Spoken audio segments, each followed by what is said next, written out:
Hello students, let's understand this question. The question is, a mixture of ethane, ethene and ethine is bubbled through alkaline solution of copper 1 chloride contained in Wolff's bottle. The gas coming out is, and we have these four options. First is the original mixture, second is ethane, third is ethane and ethene mixture and fourth is ethene and ethyne. तो हमें बताना है अगर हमारे पास एक mixture है ethene and ethyne का और हम उसको पास करते हैं alkaline solution of copper 1 chloride, तो वो मिक्सचर में से कौन सी गैस बाहर आएगी after passing to the alkaline solution? Only ethyne यानी C2H2 will react with cuprous chloride। इसका जो एल्कलाइन सॉल्यूशन है उसके साथ सिर्फ और सिर्फ इथाइन रिएक्ट करता है। So the gas coming out will contain both ethane and ethene.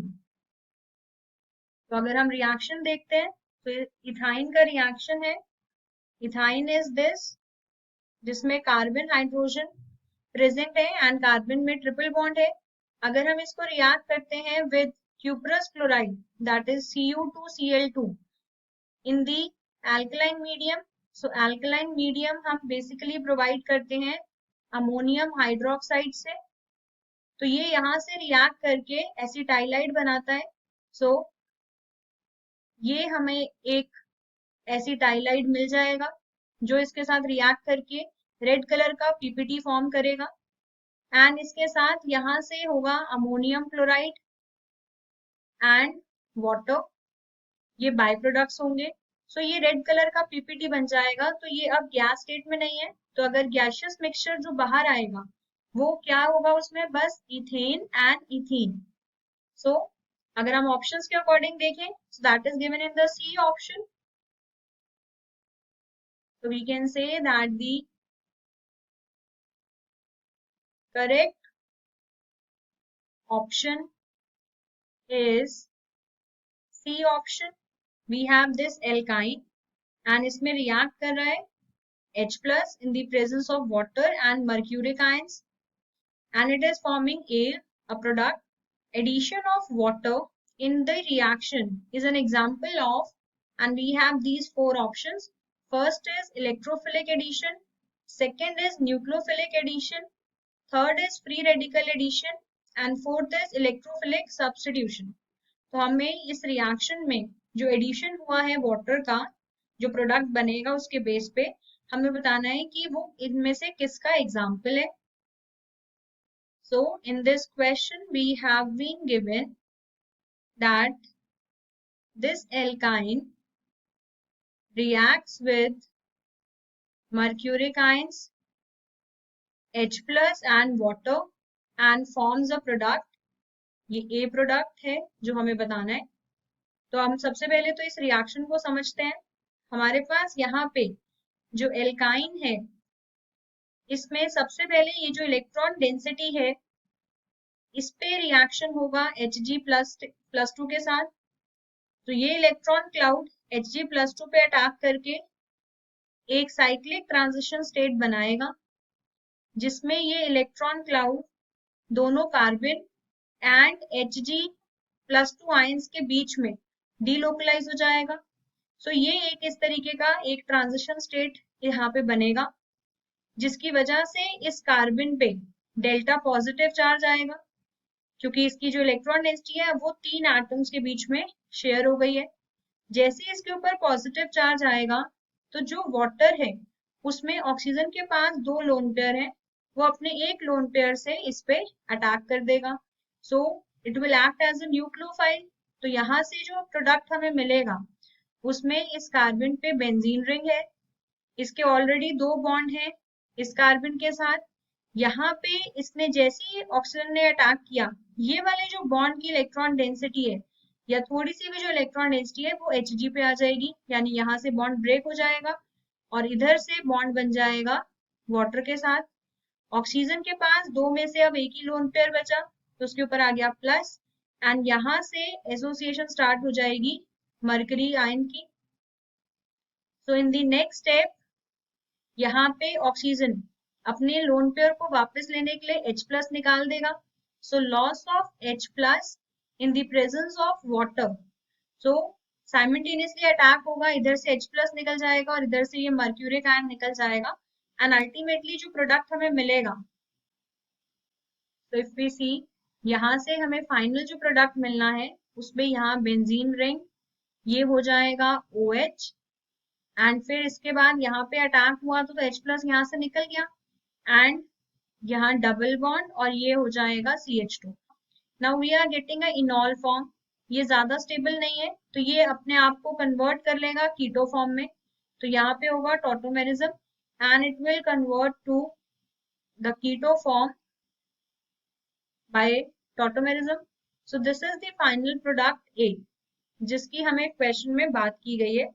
अब हमें बताना है कि ये पूरा जो रिएक्शन हुआ इसमें जो वाटर का एडिशन है वो किसका एग्जाम्पल है।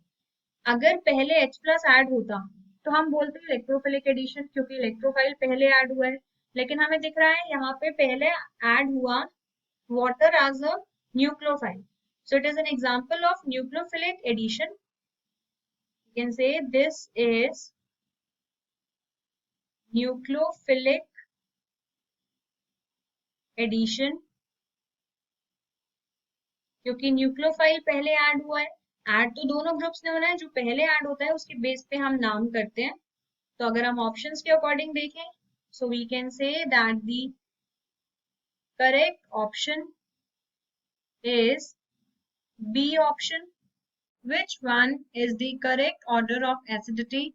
And we have these four options, जिसमें कुछ एल्केन, एल्कीन एंड एल्काइन हमें गिवन है, हमें उनका एसिडिक स्ट्रेंथ बताना है ऑर्डर अरेंज करके। So in this question we have been given some alkanes, alkenes and alkynes, and इनके एसिडिक स्ट्रेंथ का ऑर्डर हमें रिलेट करना है। सबसे पहले अगर हम देखें, acidic strength is directly proportional to the stability of conjugate base, यानी जो conjugate base है उसकी स्टेबिलिटी पे डायरेक्टली डिपेंड करता है एसिडिक स्ट्रेंथ। अगर H प्लस निकलने के बाद जो कॉन्जुगेट बेस बचता है वो ज्यादा स्टेबल होगा तो आसानी से H प्लस निकल जाएगा, यानी acidic strength will be more in that case. यहाँ पे ये सारे के सारे हाइड्रोकार्बन्स हैं, तो उस केस में हम बोल सकते हैं that acidic strength is directly proportional to the percentage S character, क्योंकि जितना ज्यादा हाइब्रिड ऑर्बिटल में S कैरेक्टर होगा उतना आसानी से वो अपने ऊपर नेगेटिव चार्ज रख लेगा, यानी कॉन्जुगेट बेस की स्टेबिलिटी उतनी ज्यादा होगी। सो इफ वी सी, हमारे पास एल्काइन है इथाइन, जिसमें जो कार्बन है this is sp hybridized, and we have alkene also ethene, ethene में जो कार्बन है this is sp2 hybridized, and we have ethane also, जिसमें कार्बन sp3 hybridized होगा। तो अगर हम इनमें s कैरेक्टर कैलकुलेट करते हैं, तो अगर ये sp में हम देखें टोटल ऑर्बिटल 2 है, तो s कैरेक्टर हो जाएगा यहाँ पे 50%, दैट इज 100 डिवाइड बाई 2। यहाँ पे देखें टोटल ऑर्बिटल्स 3 है, सो 100 डिवाइड बाई 3, s कैरेक्टर हो जाएगा 33.33%, एंड यहाँ पे टोटल ऑर्बिटल 4 है, तो 100 डिवाइड बाय 4 s कैरेक्टर हो जाएगा 25%। तो अगर हम s कैरेक्टर देखें तो ये सबसे ज्यादा है एंड एल्केन में सबसे कम, दैट मीन्स इसका s कैरेक्टर ज्यादा, तो ये H प्लस निकलने के बाद कार्बन पे जो माइनस आएगा वो इस पे सबसे ज्यादा स्टेबल रहेगा, यानी एल्काइन का एसिडिक स्ट्रेंथ सबसे ज्यादा है। Alkynes, then alkenes and last में ऑप्शन आएगा एल्केन्स का। तो अगर हम ऑप्शंस में देखें, हमें करेक्ट ऑर्डर बताना है, तो एल्काइन सबसे ज्यादा होना चाहिए, यानी बी और सी हम कंपेयर करते हैं। सो बी ऑप्शन में यहाँ एल्काइन है, ये भी एल्काइन है जिसके पास हाइड्रोजन है। Then we have alkene and alkane, so ये करेक्ट है। सी ऑप्शन में यहाँ पे ये ऑर्डर जो है ये गलत है, क्योंकि ये alkyne should be more acidic than alkene. So अगर हम उस बेस पे देखें तो ऑप्शन कौन सा सही है? B. So the correct option is B option. Which of the following reagents will be able to distinguish between 1-butene and 2-butene? And we have these four options. First is NaNH2, second is HCl, third is O2 and fourth is Br2. यानी हमें इन चार option में से बताना है कि ऐसा कौन सा रिएजेंट है जो ब्यूट 1 आइन एंड ब्यूट 2 आइन में डिस्टिंग्विश कर सके। So in this question we have been given but 1 ion and but 2 ion, इनको डिस्टिंग्विश करना है। तो अगर हम यहाँ पे समझते हैं, पहले इनका स्ट्रक्चर बना के देखते हैं। सो ब्यूट 1 आइन का मतलब हमारे पास इस तरीके का स्ट्रक्चर है। तो इसको अगर हम बाकी हाइड्रोजन से बैलेंस कर दें तो ये कार्बन के 4 बॉन्ड बन गए, ये हो जाएगा CH। ऐसे ही अगर हम यहाँ पे देखें तो 4 कार्बन है जिसमें सेंटर में ट्रिपल बॉन्ड हो जाएगा, ये हो जाएगा CH3, ये CH3। तो ये हमारे पास स्ट्रक्चर हो गया ब्यूट 1 आइन एंड ब्यूट 2 आइन का, जिसमें ब्यूट 1 आइन के पास ये एसिडिक हाइड्रोजन है एंड ब्यूट 2 आइन के पास एसिडिक हाइड्रोजन नहीं है। सो NaNH2 reacts with acidic hydrogen, so it will only react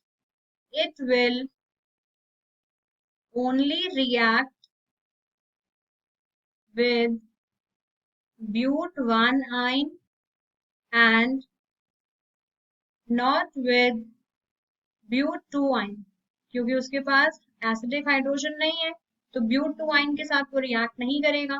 यानी अगर हम यहाँ पे देखें, सो ये ब्यूट 1 आइन जो है, इस पे अगर हम NaNH2 डालते हैं, NaNH2 हमने इसमें ऐड किया, एसिडिक हाइड्रोजन यहाँ से निकल जाएगा, यानी ये H+ निकल जाएगा, ये होगा C-, यहाँ पे ये Na+ और ये होगा NH2-।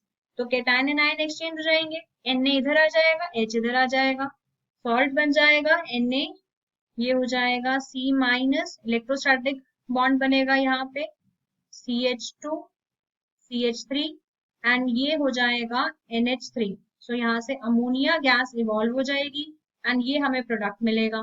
ये ब्यूट 2 आइन के साथ पॉसिबल नहीं है क्योंकि उसके पास एसिडिक हाइड्रोजन नहीं है।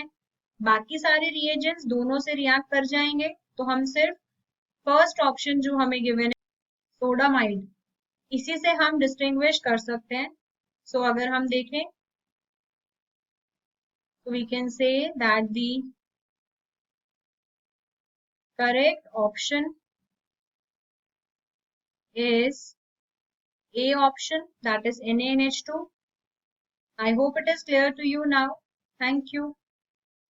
We have this but 2 ion and it reacts with sodium and liquid ammonia and forms A, and it reacts with palladium, calcium carbonate and lead acetate and forms B. The minimum heat of hydrogenation is in, and we have these four options. First is A, second is B, third is both have equal and fourth is cannot predict। यानी हमें बताना है कि इससे जो दो products बन रहे हैं उनमें से किसका हीट ऑफ हाइड्रोजनेशन कम होगा। सो अगर हम यहाँ पे देखें, in this question we have been given but 2 yne as the reactant and हम उसको रिएक्ट कर रहे हैं सोडियम एंड लिक्विड अमोनिया। तो sodium and liquid ammonia, this is birch reduction, यानी हम बर्च रिडक्शन परफॉर्म कर रहे हैं। एंड दूसरा ऑप्शन हमारे पास है hydrogen in the presence of palladium और कैल्शियम कार्बोनेट और lead acetate. So this is the Lindlar's catalyst. तो हम एक स्टेप में उसको बर्च रिडक्शन परफॉर्म कर रहे हैं, दूसरे में हम यूज कर रहे हैं लिंडलर्स कैटलिस्ट। ये हमें क्वेश्चन में गिवन है। इससे जो दो प्रोडक्ट बन रहे हैं उनको हमें कंपेयर करना है हीट ऑफ हाइड्रोजनेशन में। तो हम सबसे पहले अगर देखें, सो वी हैव दिस ब्यूट-2-ine। अगर हम इसमें सोडियम एंड लिक्विड अमोनिया के साथ रिएक्ट करके यानी इसका बर्च रिडक्शन करते हैं, तो यहाँ से जो एल्कीन बनेगा, रिड्यूस होके एल्कीन बनेगा। तो जो एल्कीन है that will be trans alkene. तो प्रोडक्ट में हमें एक ट्रांस एल्कीन मिलेगा। एंड अगर हम इसी को रिएक्ट करते हैं लिंडलर्स कैटलिस्ट के साथ यानी hydrogen in the presence of palladium, calcium carbonate and lead acetate, तो यहां से जो एल्कीन मिलेगा that is a cis alkene. तो इस तरीके से ये प्रोडक्ट्स होंगे। Now out of cis alkene and trans alkene हमें बताना है कि किसकी हीट ऑफ हाइड्रोजनेशन कम होगी। तो अगर हम हीट ऑफ हाइड्रोजनेशन को रिलेट करते हैं तो वो स्टेबिलिटी से इनवर्सली प्रोपोर्शनल है। सो हीट ऑफ हाइड्रोजनेशन का जो मैग्नीट्यूड होता है this is inversely proportional to stability of alkene. यानी एल्कीन की स्टेबिलिटी अगर ज्यादा होगी तो उसकी हीट ऑफ हाइड्रोजनेशन कम होगी। अगर हम ट्रांस एल्कीन में से सिस को कंपेयर करते हैं तो trans alkene is more stable. तो अगर ये ज्यादा स्टेबल है तो इसकी हीट ऑफ हाइड्रोजनेशन कम होगी। So heat of hydrogenation will be minimum for trans alkene, जो हमें यहाँ पे ए प्रोडक्ट दिया है। तो अगर हम ऑप्शंस के अकॉर्डिंग देखते हैं तो जो हमें यहाँ पे ए प्रोडक्ट दिया है वो ट्रांस है, तो उसका हीट ऑफ हाइड्रोजनेशन सबसे कम है। ऑप्शंस भी ए है। So we can say that the correct option is A. I hope it is clear to you now. Thank you.